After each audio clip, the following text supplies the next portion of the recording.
The play on the field, the court, and the ice is just one part of sports. Behind every game are the people hard at work so we can enjoy the action. They're the owners, administrators, agents, broadcasters, and vendors who bring the games to life. Meet them when you go Behind the Game with Patrick Klinger and Dave Boden.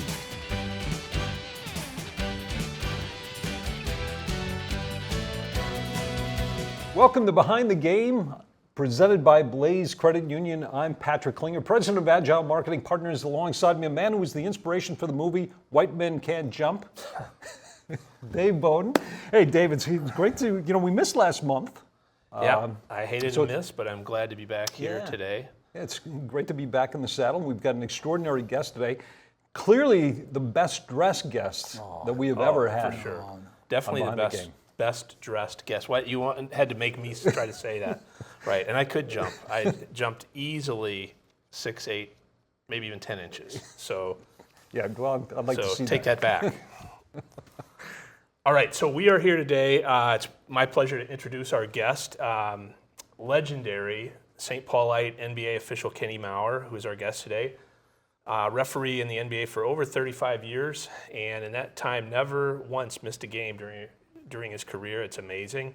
Officiated over 2,100 regular season NBA games and 200 plus NBA playoff games, including 19 in the finals. Native of St. Paul, here in Minnesota, graduate of the U of M, All-American or All-Big Ten baseball player at the U of M, and cousin of Joe Maurer, part of the legendary Maurer family here in town.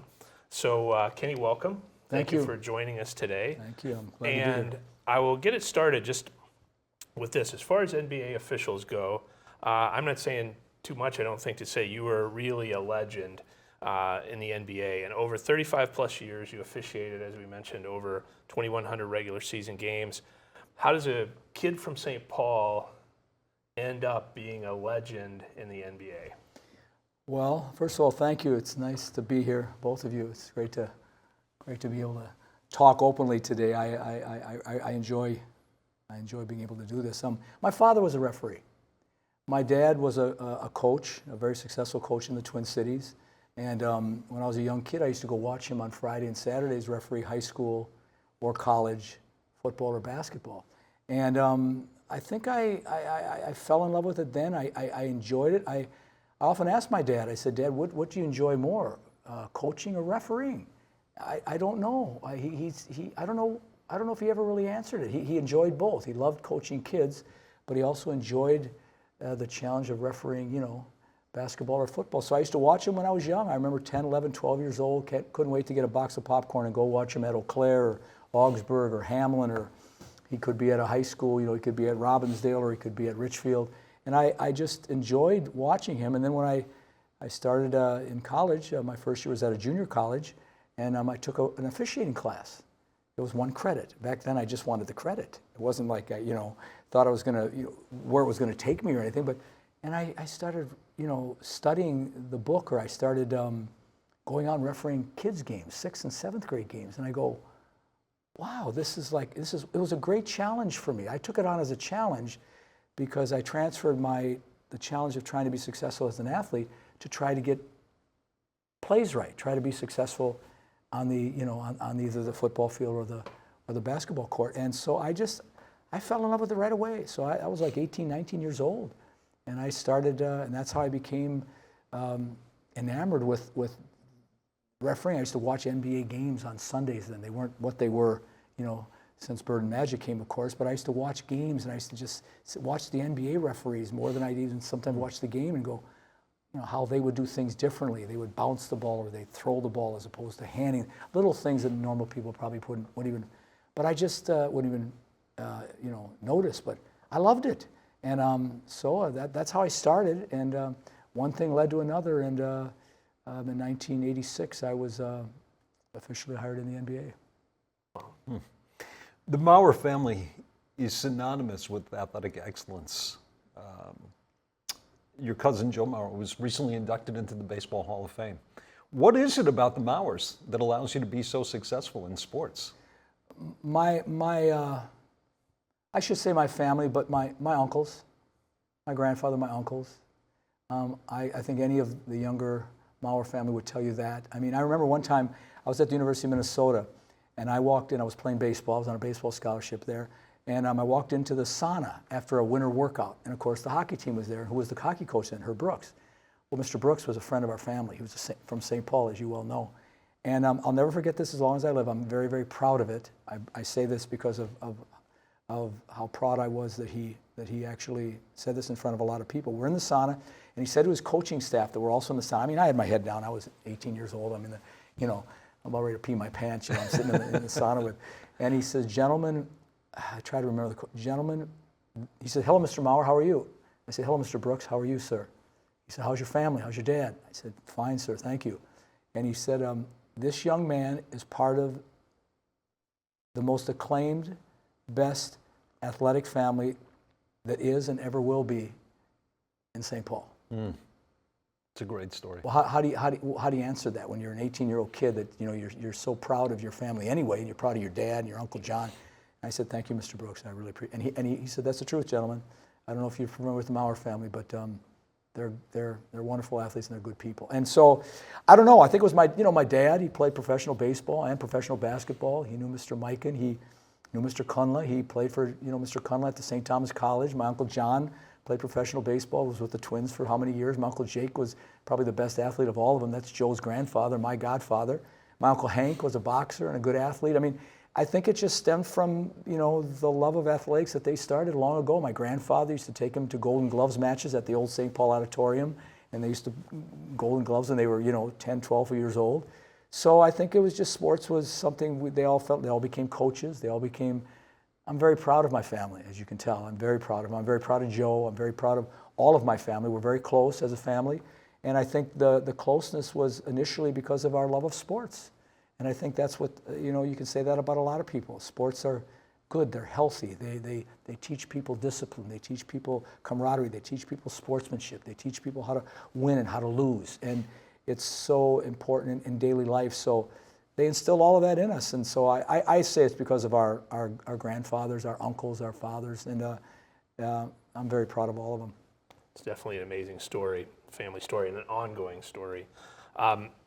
So we mentioned at the beginning, you're probably our best dressed guest ever.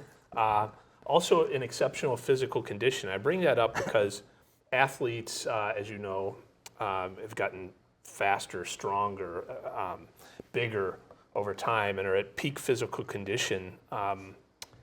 Referees like yourself have to basically do what they're doing for the same amount of game and run back and forth all that time. And you start in your 20s and 30s, and then you're in your 40s and 50s, and you're having to do the same thing. So how did you, how important was that to you, and how did you retain the ability to keep up with players as they evolve so much through your career? Well, first of all, as far as clothes, my father always instilled that it was important to represent, first of all, yourself, and you represent your organization, and you represent your family, you represent, So I mean, I always thought it wasn't too much to put on a coat or a shirt and tie. My dad used to teach me how to shine my shoes. I used to love to shine. I used to sit and watch games. And so I guess I instilled. He liked clothes. I mean, tried to dress properly. So I just do the best I can. And so as far as staying in shape, I wanted to referee as long as I could. I wanted to stay healthy as long as I could. I was always into health and nutrition my whole life. Health and nutrition has evolved, has changed, gotten better or worse, however you want to look at it. But I always knew that I wanted to referee as long as I could, and the way to do that was to stay healthy. I used to see referees, older referees, back in the two-man system. They would referee and their knees went bad, or their hips went bad, their backs went bad. Referees, Ed Rush is I think he's the best referee I ever refereed with, but Ed Rush probably would have worked a little longer because he had a bad back. Steve Javy, who I got hired with, who is a good friend of mine and a wonderful man, great referee. Steve quit much earlier than he probably would have because he had a bad knee, couldn't go. And so I saw this and I said, well, what can I do? I mean, hey, a lot of it's hereditary, a lot of it's, what our Lord decides that, what's going to happen to you physically. We all know that, but I could eat right. I could work out right. I could work out in the off season. I could keep my weight down. I could do whatever it took to stay healthy. That was on me, and I've never drank. I've never smoked. I've never done any drugs. So, I mean, that was things that I could do. you're not in control oftentimes in professional sports. What game you're going to get, or how many games you're going to work, or what you're going to do, or where you're going to go, or what teams you're going to work. That's management, that's control. I had no control over that, but I did have control over staying in shape, staying healthy, and making sure that I could referee to the best of my knowledge physically. I never got tired during a game. I was never sore after a game. I never, and and as I got older, I realized it's all about nutrition. I mean, I know that. I've studied that. I've met with doctors and nutritionists, and many doctors and even trainers don't know a lot about nutrition. Nutrition is so important. How do you think LeBron James has stayed so healthy? How do you think Tom Brady stayed so healthy? I mean, look at all the great ones that stayed healthy and were fit. Why? You have no idea. Some of them have their own cooks, their own health regimens. I mean, they're fanatics. I say that in a good way. And that's why they were able to do what they did. And they were able to maximize their talent and ability because they were healthy. They didn't have bad knees or bad backs or injuries every other game. And I tried to do that, and I do it to this day. I just enjoy. My wife and I were very organic. We try to eat healthy. We lay off sugars. We lay off glutens. We lay off preservatives, and we do the best we can because a lot of our food today is not healthy at all. Ken, officials aren't usually recognized for calling a good game, but you're often noticed if you call a bad game, right? You take a lot of heat from coaches, from media, obviously from fans. How did you deal with that? How did you mentally, emotionally deal with the criticism that inevitably came your way? When you're young, I don't think there's a course you go to, Pat, or you can't go anywhere to say, well, I'm going to learn how to handle, idiots when they come after me, or whatever. How am I going to handle that? And so it's just with experience. I mean, your first few years, Daryl Gerritsen, who was our boss, and talk about a legend, that man, what he did for refereeing. But he would say, when they criticize you or yell at you, especially coaches, don't talk back, because you don't know what to say. You're too young. You have no idea what to say. You're just going to say something wrong and stupid, and you're going to make it worse. So then when you don't say anything, then coaches and players think you're what? Arrogant, because you're not talking. And yet you're told, my boss is telling me, in my mind, I'm not supposed to say anything. Well, after a while, you learn how to answer back. You learn how to talk. You learn how to deal with players. You learn how to deal with fans. I mean, some fans sat in the front row, and they would call me every name you could possibly want to be called, and I'm supposed to not say anything.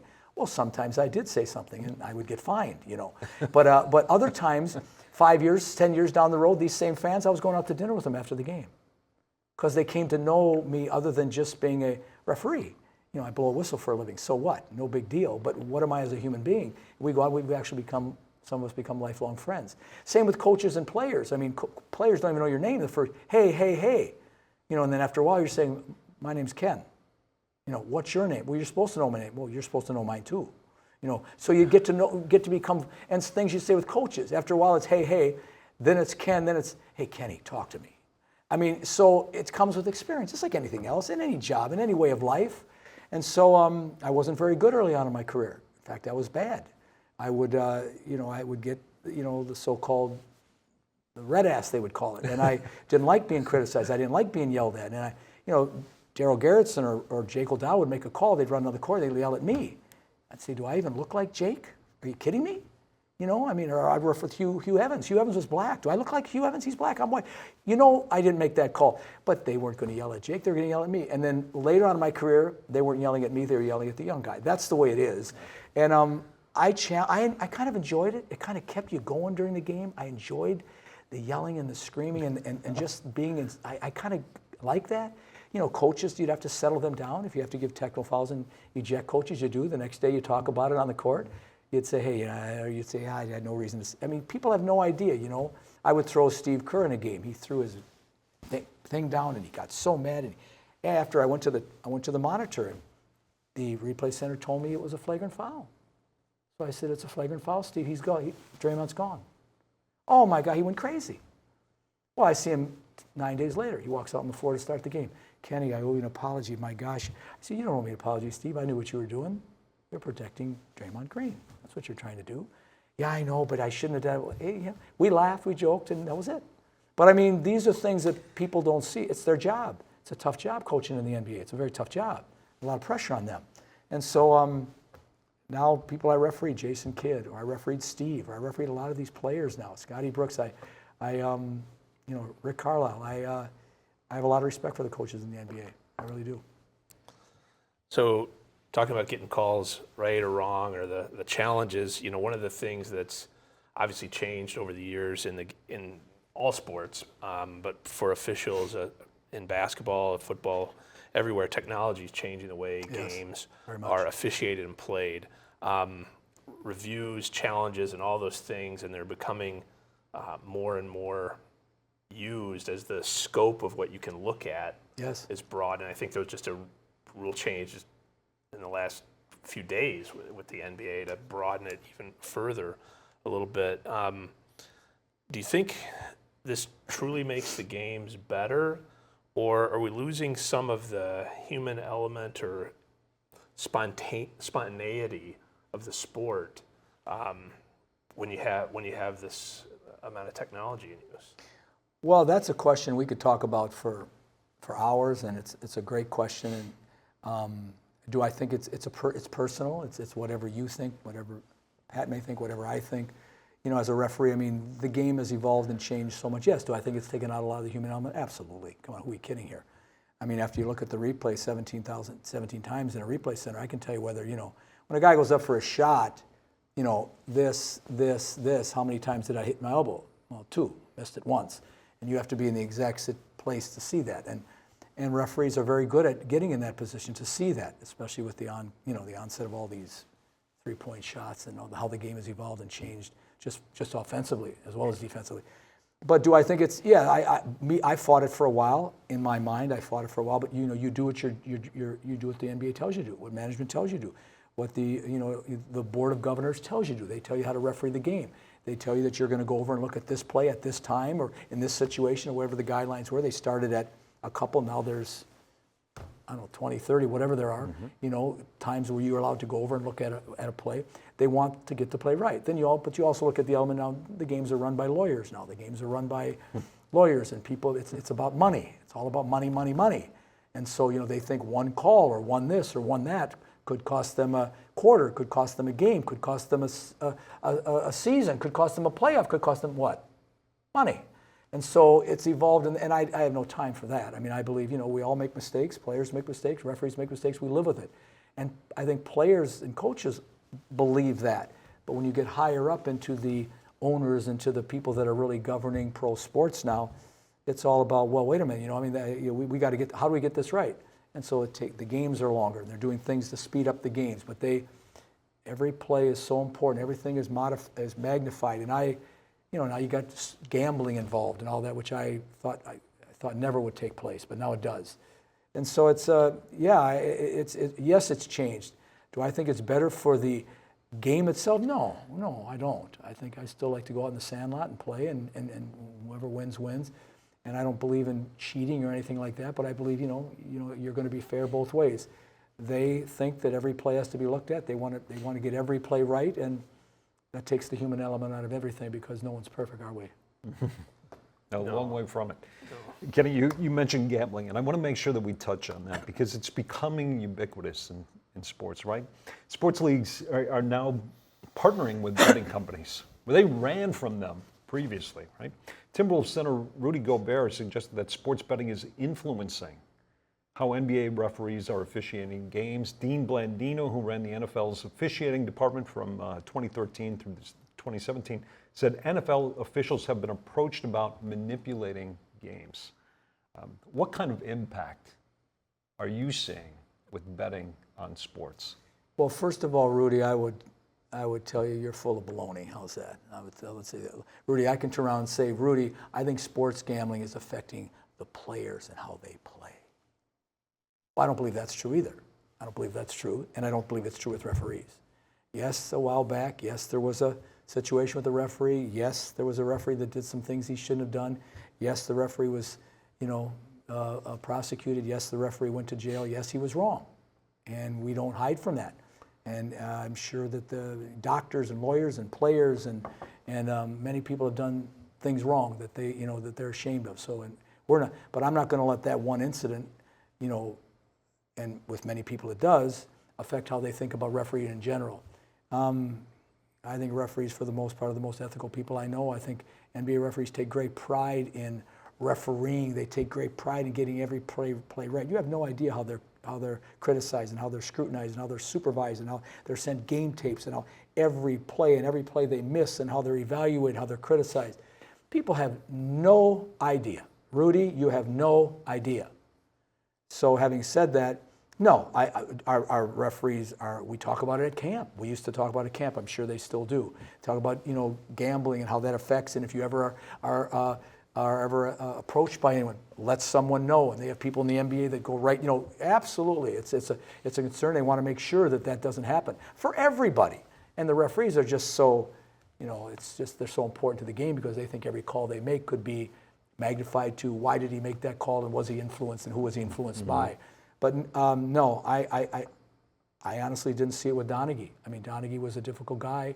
I didn't see it with him, and I refereed a lot of games with him. And so I refereed games that he supposedly did what he did, and I didn't even know. So, and that would be true with a lot of it. They interviewed all of us. They brought us to New York and interviewed us, and we were all under the hot seat. Did we know any of this? Of course we didn't know any of it. I really have a tough time with someone. You want to criticize my hair. You want to criticize my size or my speed or my way of life, or you want to criticize my calls, fine, but you're never going to criticize my integrity. You're not going to do that. No, you're not going to do that. I'll come right back at you, and I think referees should too. So I'm sorry, Rudy. I like Rudy. I actually have talked with him on the floor. I like him, but I strongly disagree with that. I'd like to know where he gets that information other than just hearsay, because referees work very hard at the word integrity, and they want to be respected. That's the most important thing. So with all, as you mentioned, a lot of various places you get to, there's money involved, there's gambling, there's replays now and technology and all this stuff, and the importance of every call. And in basketball especially, probably football too, but basketball especially, there's things happening every second of the game where there is close to a foul or could be a foul, and you're having to deal with that in real time. And like all humans, as you mentioned, sports officials are human. They're imperfect. They do make mistakes occasionally. Well, everything is so subjective. You could probably call holding right every play. Yeah, exactly. I mean, I think those guys that referee in the NFL, they're amazing. To me, I mean, how they differentiate between what's holding, what was there an advantage, what did he do, how much of a pull, how much of a hook. I think they're amazing what they do, and yet they get criticized for. And I'm sure it's amazing. I'm sure they get criticized every day, and after their games too. Referees, that's so much judgment. Was that enough? Did that affect the play? Did it not affect the play? Did he move his foot 1 inch or did he move his foot 6 inches? I mean, there's so much that goes in. These guys are so quick. My gosh, they're so quick. They're unbelievable. They're much quicker every year. I got hired, like I said, in '86. Well, now this is 2000. It'll be 2026 soon. I mean, they're better, quicker, faster. And the Larry Birds and the Magic Johnsons and all they'll tell you they are. I don't know if they're necessarily better basketball players than the men I just mentioned, but they're faster, quicker, and so that means it's tough to see these things. And so referees got to be better. And but no, it's very subjective. And gambling being involved was not a good thing. If you occasionally, again, human beings occasionally miss one. Absolutely. Even though the percentage is probably tiny, but it's visible obviously when it happens, or players make a big deal out of it, or coaches. So how did you deal with that if you ever did make a call and realize maybe you didn't have it right? Well, I'm glad you asked that, because I think that's when I became, I'm not in my own mind, a better referee. When I was able to communicate better. Communicating better means being able to admit when you're wrong. So I learned as I got older, and all the great ones, I mean, I'm not saying I'm great, all the good ones, all the referees that I respected that were great, they learned this, that you would get to the player somewhere, sometime, shortly thereafter, and talk to that player. Somehow. We didn't want it to be seen, but you'd get to the coach of the player. I didn't like that play at all. In fact, I kicked the hell out of that play. I mean, I went back and looked at it at halftime, and boy, I tell you, no problem, Ken, no problem. You know what? Hey, we missed 3 shots. We missed 6 shots after that too. No problem. Thanks for letting me know. When you say that, you build so much trust with that coach. So that, how about the next time when the coach comes at you? Oh, no. I didn't like that one, but I like this one. This one, you're going to look at Jimmy and you're going to, I got this play right, and here's why I got this play right. Or you would say to the coach, tell me what you think. I'm going to listen to you, but now I want to be able to, I'm going to listen to you. I know you're a little upset. Then can I have my say after? Absolutely. Okay, you first. I mean, these are then you build a rapport. So when you're admitting that you could have been wrong or that you were wrong on a play, now when you're quite certain you were right on the play, that coach is going to believe you both times. And that's when I was able to do that but in order to be able to do that, I tell young referees, you got to be confident in yourself and be confident in your game and be confident in the way you referee. And you got to hold yourself. You've got to be confident in yourself, but not arrogant. And that's a fine line too. But that's when I, in my own mind, knew I had arrived, when I was able to not say, I was right on every play or never admit I was wrong or walk the other way. I was able to turn and say, you're right, I missed that play. I missed that one, and I'll get the next one. And then that builds respect. Yeah, for sure. Big life lesson in that too. Yeah.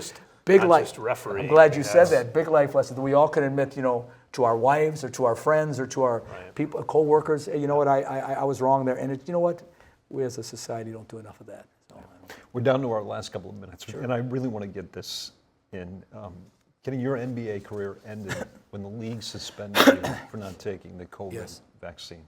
Players were allowed to forego the vaccine, but referees were not. Can you tell us a little bit about that experience and where it stands today? I'd like to. I've tried to tell people I'm very proud of my career. I'm very proud of what I did. I think there were better referees than me, faster referees than me, stronger referees than me, however you want to call it. The Jake O'Donnells of the world and the Daryl Garretts and the Ed Rushes, who I respect to this day. But I never really wanted to be, remembered as, or thought of just as an NBA referee. I'm actually more proud of what I'm doing now than I was for the 36 years that I refereed. Yeah, the NBA, this whole COVID fiasco, whatever you want to call it, started and scared everybody, and everybody lived in fear. And I refuse to live in fear. I'm not going to live in fear. I believe in our Lord Jesus Christ. I'm a Christian. I'm proud to admit it. I'm proud to say that I believe in God. I'm proud. And when I studied these vaccines and I studied what they were all about, and I studied a little bit about how they were made and what were the ingredients, and back then when I found out that they were using aborted fetal cells, and I'm pro-life. I'm proud of that. I believe in that as a Christian. So that was easy. The NBA offered all of us a religious exemption or a medical exemption. I filed both because I'd already had COVID.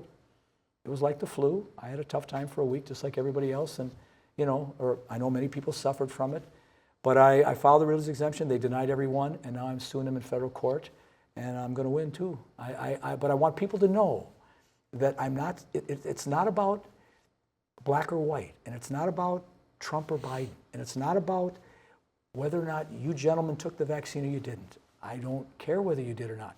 It's about us and our God-given freedoms to be able to make that decision for ourselves and our families. And I would pray that everybody thinks twice the next time this comes around. Do what's best for you according to and I believe the most important thing is your religious beliefs. So I'm fighting him in court, and it's been a long time. It's the most frustrating thing in my life, but I'm going to prevail, and he's going to take care of me, and I'll be fine. Kenny, you were an extraordinary guest. Thank you. Thank you so very much for being here. I'm glad to be part here. Of Behind the Game. Dave Boden, great to see you as well. Thanks. Yeah, You're Kenny, welcome, I wish we had another half hour and a half hour after Do it that. again. We'll do it again. Always great. Yeah, let's make sure Thank we you. do that. And thank Thanks, all of Patrick. you for watching Behind the Game, presented by Blaze Credit Union. We'll see you again next month.